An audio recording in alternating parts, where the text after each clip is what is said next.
بسم اللہ الرحمن الرحیم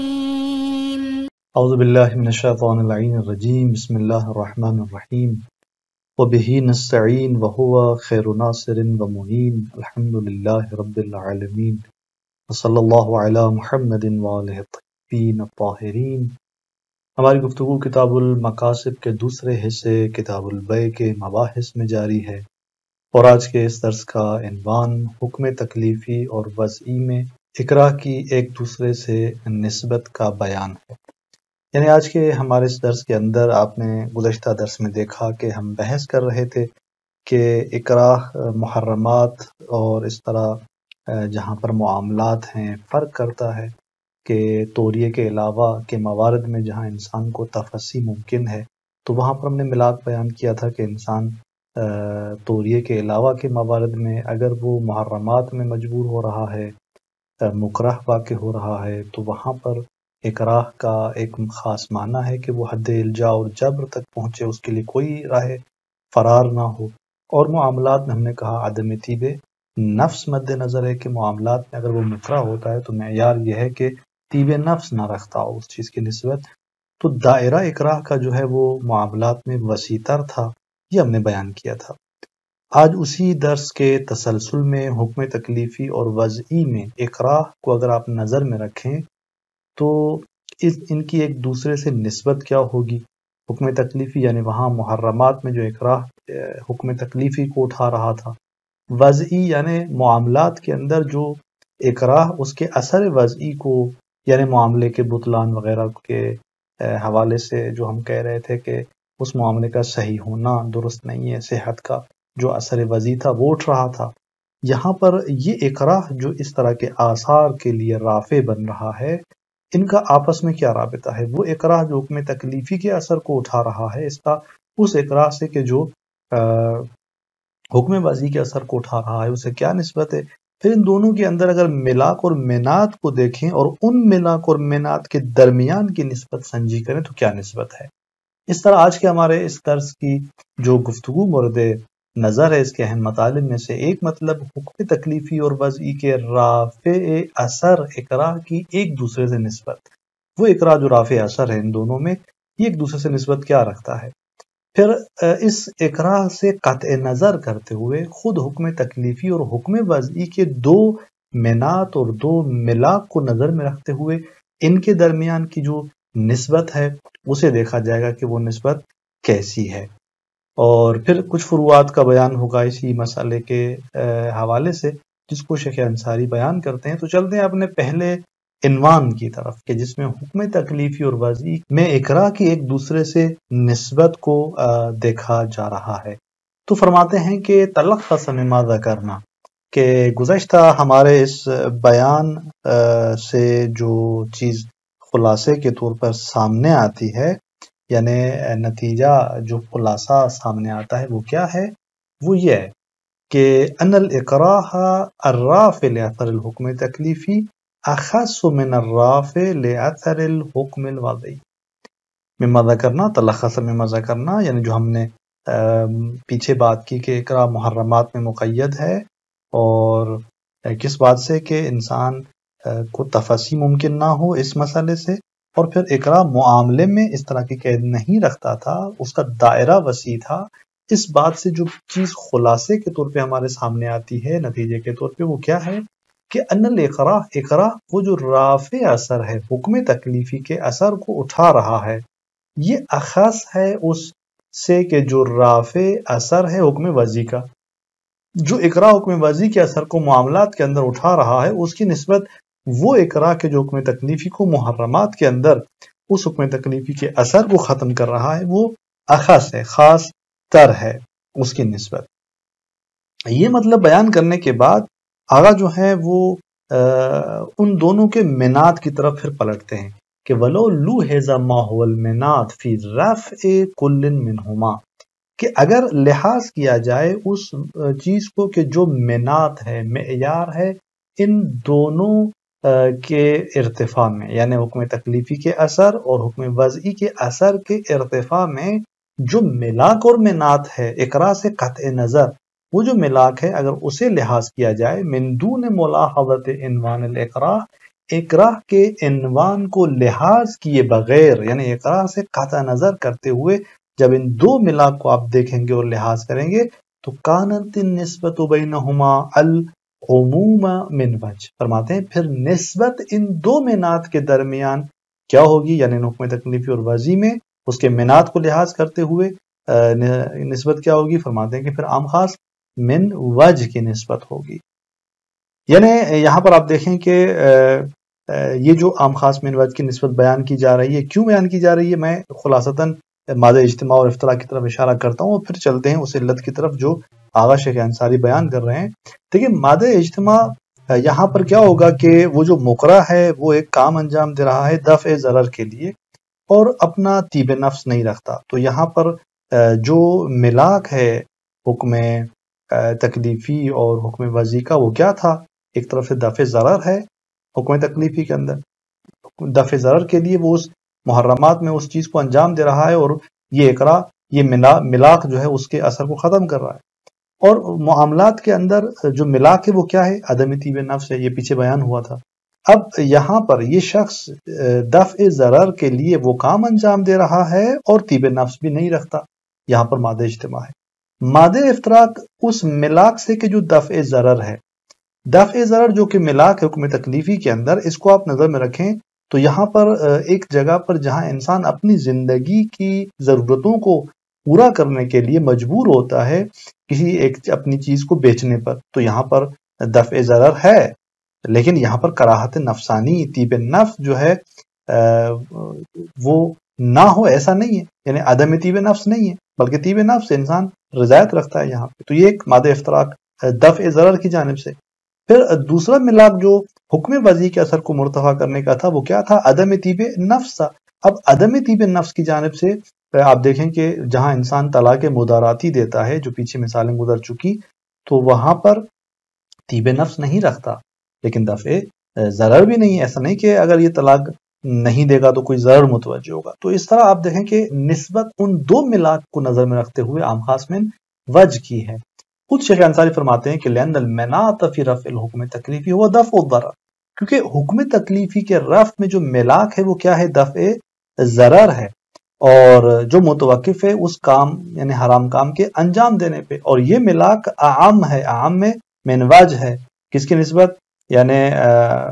یہ کہ مثلا وہ شخص جو دفع ضرر کی وجہ سے وہ کام انجام دے رہا ہے، اب یہ دفع ضرر ممکن ہے کہ وہاں پہ طیب نفس رکھتا ہو، ممکن ہے کہ طیب نفس نہ رکھتا ہو، اس اعتبار سے یہ عام ہے۔ وفی رفع الحکم الوضعی، اور حکم وضعی کے رفع میں جو ملاک اور منات ہے وہ کیا ہے، وہ عدم الارادۃ و طیب نفس، یعنی ارادے کا نہ ہونا، طیب نفس کا نہ ہونا، یہ حکم وضعی کے اثر کے ارتفاع میں ملاک اور منات ہے۔ اب یہ بھی کیا ہے، عدم ارادہ، یہ عام ہے کہ وہ شخص جو ہے مستر ہے، استرار ہے اس طرح سے یا نہیں ہے، تو یعنی اس طرح آپ دیکھیں کہ عدم طیب نفس یہاں پر ملاک ہے اور یہ خود عام ہے، اس اعتبار سے جس ہم نے اس توضیحات کے اندر مادہ افتراق میں اس کا بیان کیا طلاق مداراتی کے حوالے سے۔ تو اس طرح سے آپ فرماتے ہیں کہ یہ نسبت دو ملاک کے درمیان عام خاص من وجہ ہوگی۔ اب اس کے بعد آغا جو ہے وہ ایک فروعات کی طرف چلتے ہیں اور چند فروعات میں سے یہاں پر کچھ فروعات کو بیان کریں گے آگے۔ ایک فر اس طرح سے بیان کرتے ہیں کہ یہاں پر کہ ومن ہونا لم یتعمل احد، کہ اسی وجہ سے من ہونا، یعنی یہاں سے کہ جب ہم نے کہا کہ ان کے ملاک مختلف ہیں، دو ملاک جو ہیں مختلف ہیں محرمات اور معاملات کے اندر، اور ان ملاک اور منات کے اختلاف کی وجہ سے لم يتعمل احد فی انہ اذا اکرہ الشخص علی احد الامرین المحرمین لا بعینہ، کہ اس بات میں کسی کو تعمل نہیں ہے، کسی کو اشکال نہیں ہے کہ جب اکراہ کیا گیا ہو کسی شخص کو دو کاموں میں کسی ایک کے انجام پر، وہ دونوں کام محرم ہے یعنی حرام ہے، لا بعینہ، اکرہ لا بعینہ، یعنی احد امرین پر اکراہ کیا گیا اسے لیکن بطور معین نہ، یعنی ایسا نہیں ہے کہ وہ کسی ایک کو معین کیا گیا، مثلا اسے کہا گیا کہ یا تم یہ شراب پیو یا مثلا فلاں جو